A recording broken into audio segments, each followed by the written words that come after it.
नमस्कार दोस्तों, आज आप लोग इस वीडियो के माध्यम से हिंदी का वीवीआई सब्जेक्टिव क्वेश्चन याद करने वाले हो और इसको आप लोगों को किसी न किसी हालत में याद करना ही होगा क्योंकि ये सब वीवीआई सब्जेक्टिव क्वेश्चन है। ठीक है, और आप लोगों का शाम को 2 क्लास चलेगा, एक केमिस्ट्री का और एक आपका मैथ का, जो है नया चैप्टर स्टार्ट करेंगे। तो शाम वाला क्लास बिल्कुल मत छोड़ना। ठीक है, तो आओ सबसे पहले हम लोग हिंदी का सब्जेक्टिव क्वेश्चन याद कर लें। इसका PDF पैड ग्रुप वाले को मिल जाएगा। ठीक है, तो देखो अच्छे से याद करना। ठीक है, पहला प्रश्न क्या है कि बहादुर के चले जाने पर सबको पछतावा क्यों होता है। अगर आप पाठ पढ़े होंगे तो बिना इसको सोचे समझे आंसर दे देंगे। ठीक है, अगर नहीं पढ़े होंगे तो ध्यान से देखो, बहादुर के चले जाने पर सबको पछतावा क्यों होता है। तो उत्तर में आप लोग क्या लिखेगा, बहादुर को लेकर घर से जाने के बाद सबको पछतावा इसलिए होता है, घर में बहादुर के अलावा कोई सेवा नहीं करने वाला था। यानी कि बहादुर के चले जाने पर घर के सभी लोगों को पछतावा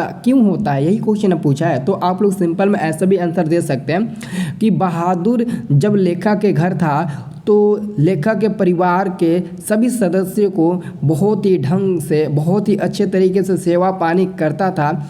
उसके अलावा और कोई उस घर में नहीं था कि लेखक के परिवारों को अच्छे तरीके से संभाल सके।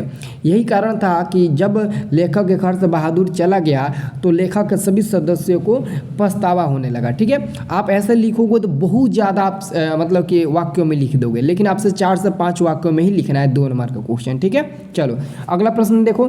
अगला प्रश्न आपका है, बहुत इजी प्रश्न है। ये क्वेश्चन बहुत ही ज़्यादा बार पूछा जाता है कि देवनागरी लिपि में कौन कौन सी भाषा लिखी जाती है। देवनागरी लिपि में आप कौन कौन सी भाषा को रख सकते हो। तो देखो, देवनागरी लिपि में संस्कृत भाषा आ जाएगा, प्राकृत भाषाएँ आ जाएगी इत्यादि। ये सभी भाषा देवनागरी लिपि के अंतर्गत ही आती है। देखें, जैसे हम लोग नहीं कहते मराठी भाषा देवनागरी लिपि का अंतर्गत ही आती है, हम लोग याद किया ना हिंदी में, तो वो सब भी आ जाएगा। तो बहुत ऐसी भाषाएं हैं जो देवनागरी लिपि के अंतर्गत आ जाएगी। ठीक है, चलो अगला प्रश्न आपका क्या है।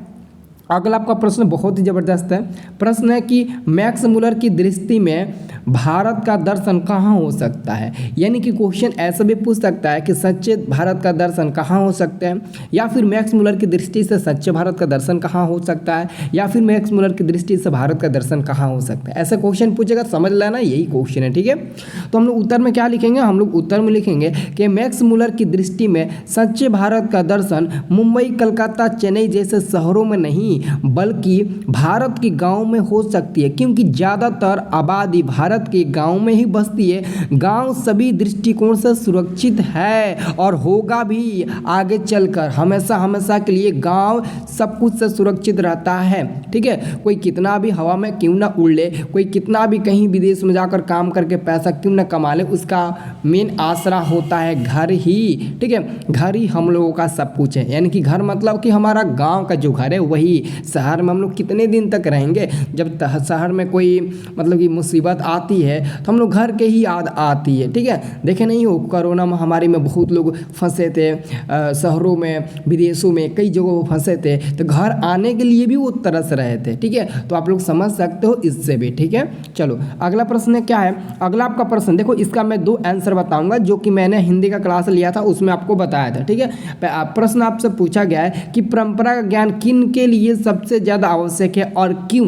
तो देखो, पहला आपका उत्तर रहेगा कि जो लोग साहित्य युग में परिवर्तन करना चाहते हैं, क्रांतिकारी साहित्य रचना चाहते हैं, उनके लिए साहित्य की परंपरा का ज्ञान आवश्यक है।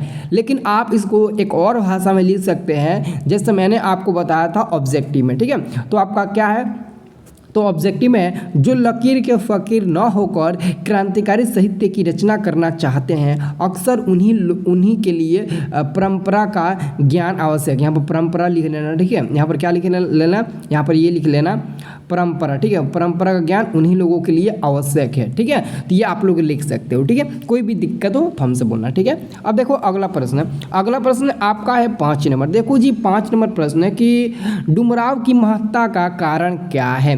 डुमराव की महत्ता का कारण क्या है, तो हम लोग उन आंसर में क्या लिखेंगे, डुमराव की महत्ता विश्वविख्यात शहनाई वादक बिस्मिल्लाह खां के कारण से है। देख लो का गजब का क्वेश्चन है। ठीक है, डुमराव की महत्ता नामता विश्वविख्यात शहनाई वादक बिस्मिल्लाह खां के कारण से है। इनका जन्म बिहार राज्य के डुमराव में एक संगीत प्रेमी परिवार में हुआ था ना, इसी कारण ना डुमराव की महत्ता का कारण है। तो हम लोग यही आंसर जवाब देंगे, ठीक है। और एक और मैं आपको बात बता दूं कि ऐसा बहुत ऐसा स्टूडेंट है जो हमारे टेलीग्राम ग्रुप में जुड़कर टेस्ट देना चाहते हैं और बार बार हमसे कमेंट करके पूछते हैं कि सर जी हमको टेलीग्राम में कैसे ज्वाइन होना है, एक बार बता दीजिए ना प्लीज़, ऐसे रिक्वेस्ट करते हैं। तो चिंता मत करो, ये क्वेश्चन आप लोग याद कर लेना। अब मैं आप लोगों को बता देता हूँ कि आप लोग टेलीग्राम में कैसे ज्वाइन होगे ताकि आप लोग भी टेस्ट दे सको। आज हो सकता है कि शाम को 6 बजे आप लोगों का मैं टेस्ट लूँ, इसलिए मैं आपको बता देता हूँ, ठीक है।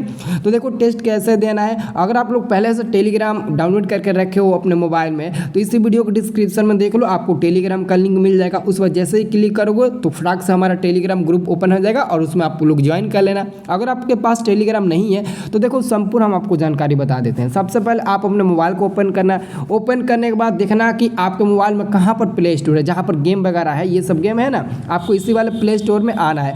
जब प्ले स्टोर में आ जाइएगा तो जहाँ पर सर्च करते हैं हम लोग गेम ना, वहीं पर आप लोग भी सर्च करिएगा क्या, तो टेलीग्राम, गेम नहीं बल्कि आप लोग टेलीग्राम सर्च करिएगा। देखो मैं टेलीग्राम सर्च किया, जैसे मैंने टेलीग्राम सर्च किया तो यहाँ पर लिख रहा है ओपन। क्यों? क्योंकि मैंने ऑलरेडी पहले से इसको डाउनलोड करके रखा है, इसलिए ओपन लिख रहा है। तो जब आप लोग भी डाउनलोड करिएगा और आप लोग ओपन करिएगा ना तो आप अपना मोबाइल नंबर डालकर ओपन करिएगा, क्योंकि आपका मोबाइल नंबर उसमें मांगेगा, देख लीजिएगा, ठीक है। तो चलो मैं इसको ओपन करता हूँ। जब आप लोग ओपन करिएगा ना तो आपके पास ऐसे ही ओपन होगा, ठीक है। जब आप पहली बार ओपन करेंगे ना तो ऐसे ही ओपन होगा, ठीक है। तो आप लोग को नीचे नहीं देखना है कि नीचे कहाँ दिख रहा है कहाँ नहीं दिख रहा है, आपको डायरेक्ट इस कोने में सर्च वाला जो बटन दिख रहा है ना उस पर आप लोगों को ध्यान ले जाना है, ठीक है। तो जैसे आप उस पर ध्यान ले जाइएगा ना तो एक सर्च का बटन मिलेगा, उस पर क्लिक कर देना। क्लिक करने के बाद क्या सर्च करना है, अभी आप लोगों को पता है ना कि हमारे चैनल का क्या नाम है, स्टडी प्लस। देख लो स्टडी प्लस हमारे चैनल का नाम है, यही सर्च करना है। और सब लोग सब्सक्राइब भी कर लेना स्टडी प्लस चैनल को, ठीक है। तो स्टडी प्लस मैंने लिखकर सर्च किया, देखो जैसे मैंने लिखकर सर्च किया तो यहाँ पर कितने लड़के आए हैं, तो यहाँ पर 7,933 यानी कि 33 लड़के हैं। तो इसी वाले ग्रुप में आपको जुड़ना है, इस पर क्लिक कर दीजिएगा और नीचे आप लोग यहाँ पर ज्वाइन का ऑप्शन मिलेगा। यहाँ पर म्यूट का ऑप्शन हमारे में मिल रहा है क्योंकि मैंने पहले से ऑलरेडी ज्वाइन करके रखा है। तो आप लोग यहाँ पर क्लिक करना, ज्वाइन का बटन आपको मिलेगा, JOIN ऐसे लिखा रहेगा, तो उस पर एक बार टच कर दीजिएगा, फटाक से आप ज्वाइन हो जाइएगा, ठीक है। अगर इसके बाद भी कोई प्रॉब्लम आती है तो आप कमेंट सेक्शन में बताना, इस वीडियो के कमेंट सेक्शन में, ठीक है। मैं आपको कुछ मदद कर दूंगा, ठीक है। चलो।